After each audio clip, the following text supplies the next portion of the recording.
მდინარე ენგურზე გაშენებული ანაკლია განმოხურის სანაპიროების დამაკავშირებელი საფეხმავლო ხიდი პრაქტიკულად მიტოვებულ მდგომარეობაშია და ის მოქალაქეების სიცოცხლისთვის საშიშია, თუმცა ვერც ერთი მხრიდან ვერ შევხვდებით აქ ამკრძალავ ნიშანს, რომელიც მიუთითებს იმაზე, რომ ხიდზე გადაადგილება საშიშია. ჩვენ ადგილობრივები გვიდასტურებენ იმ ინფორმაციას, რომ აქ რამდენჯერმე ყოფილა შემთხვევა, როდესაც ხიდზე სეირნობისას მოქალაქეებს ფეხი ჩავარდნიათ, თუმცა ეს ვერც ერთხელ ვერ გახდა საწინდარი ზუგდიდის მერიისთვის და ადგილობრივი ხელისუფლებისთვის იმისა, რომ ხიდზე რეაბილიტაცია ჩაეტარებინათ. ადგილობრივები იმასაც გვიდასტურებენ, რომ წინა ხელისუფლებისგან დატოვებულს ქართული ოცნება არ უფრთხილდება პირიქით ანგრევს და ეს ხიდიც ამის ერთ-ერთი ნათელი მაგალითია.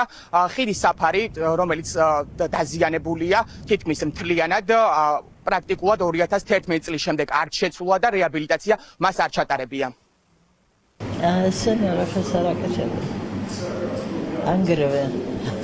ანგრევენ დაგრეულია იუსტიციის სახლი, იქით რო იყო ის დანგრეულია, მონუმენტის შესასვლელი რო იყო ის, ყველა დაანგრიეს, რაც იყო წინანდელი ხელისუფლების გაკეთებული, ყველაფერს ანგრევენ.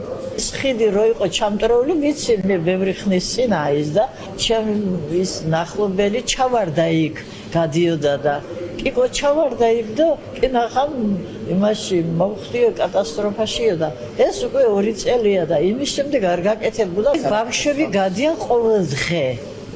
ჩემი პატარები გადიან ზაფხულში იქით და როგორ არ გაკეთე, რა არის მაგის გაკეთება? ის რომ ახლა ხიდი არის ამ მდგომარეობაში უკვე წლებია და რაც უფრო მეტი დრო გადის, უფრო მეტად საშიში ხდება საზოგადოებისთვის, რა თქმა უნდა, ეს იწვევს ძალიან დიდ იმედგაცრუებას, ძალიან დიდ უკმაყოფილებას და მე როგორც ახალგაზრდა ვფიქრობ, რომ ეს არის არა სტაგნაციის, არამედ უკუსულის ძალიან კარგი გამოხატულება. ხიდი თავისთავად თქვენ ნახეთ, რომ უკვე ადამიანის სიცოცხლისთვის არის საშიში.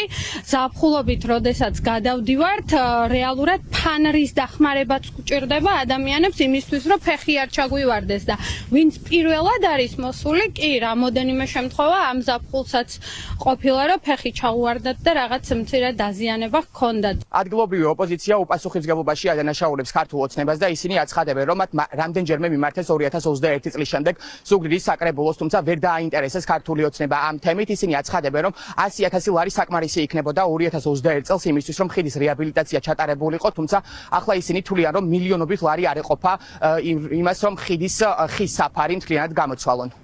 იმიტომ ებრძვის ყველაფერს, რაც მიხეილ სააკაშვილმა დატოვა ამ ქვეყანაში აშენებული და გაკეთებული ბიძინა ივანიშვილი, რადგანაც ის ასრულებს პუტინის გეგმას, რომ პუტინს სურს საქართველო იხილოს როგორც არ განვითარებული ქვეყანა, როგორც დაახლოებით როგორც ჩეჩნეთია, შეიძლება რაღაცა შენობა აშენდეს, მაგრამ თავიდან ბოლომდე ის იყოს მორგებული რუსეთის ინტერესს. Ამდენჯერმე ინიციატივით შევედით ზუგდიდის მუნიციპალიტეტის მერიაში, აგრეთვე ბიუჯეტით შევიტანეთ აღნიშნული ხიდის რეაბილიტაციისათვის თანხა. მაგრამ ეს არ გაითვალისწინეს და ამის მიზეზი შეიძლება იყოს ერთი რამ მხოლოდ. ანადგურებენ ყველაფერს, რაც არის პროგრესთან, სილამაზესთან, ესთეტიკასთან დაკავშირებული და როდესაც პირველ ეტაპზე იმისთვის, რომ შენარჩუნებულიყო ეს ხიდი, როგორც იყო თავიდანვე, სჭირდებოდა ძალიან მცირე თანხა. ეს იყო სპეციალური საღებავი, რომლითაც შეიღებებოდა იატაკი, რომელიც ახლა განადგურებულია ამ ხიდის, მერე უკვე დაშირდა 100,000 ლარი, მერე ახლა მე მგონი, რომ სადღაც $1,000,000 ლარამდე დაშირდება ამ ხის რეაბილიტაციისას. ყლებია, ჩამოდიან სხვადასხვა ჩინოვნიკები, ადგილობრივ კოლეგებთან ერთად იღებენ ფოტოებს და მათ ფაქტიურად არ აინტერესებთ საქმის კეთება, მათი მიზანი გახლავთ სახელმწიფო ბიუჯეტიდან გამდიდრება. ეს არის აბსოლუტური არათანმიმდევრული დაგეგმარება, ბიუჯეტირება, მენეჯმენტი უფუნქციო ფაქტობრივად. ეხლა ვისი რა ინტერესებია უკვე იმ თავითვე გასაგებია, გამომდინარე იქიდან, რომ როცა ბიუჯეტი ფაქტობრივად ვიღაცის პოლიტიკური ინტერესების მომსახურებაა და არა შეგნება იმის, რომ ეს არის მუნიციპალური განვითარების და ყველას მონაწილეობითი საქმიანობა, ყოველთვის გვაქვს ასეთი შედეგი, როგორცაც ვხედავთ. ხიდი 2011 წელს აშენდა და მისი სიგრძე 506 მეტრია, რაც მას ხდის ყველაზე დიდ ხის ხიდად ევროპაში. ხიდი წინა ხელისუფლების პერიოდში აშენდა და მისი მშენებლობა 700,000 ლარზე მეტი დაჯდა.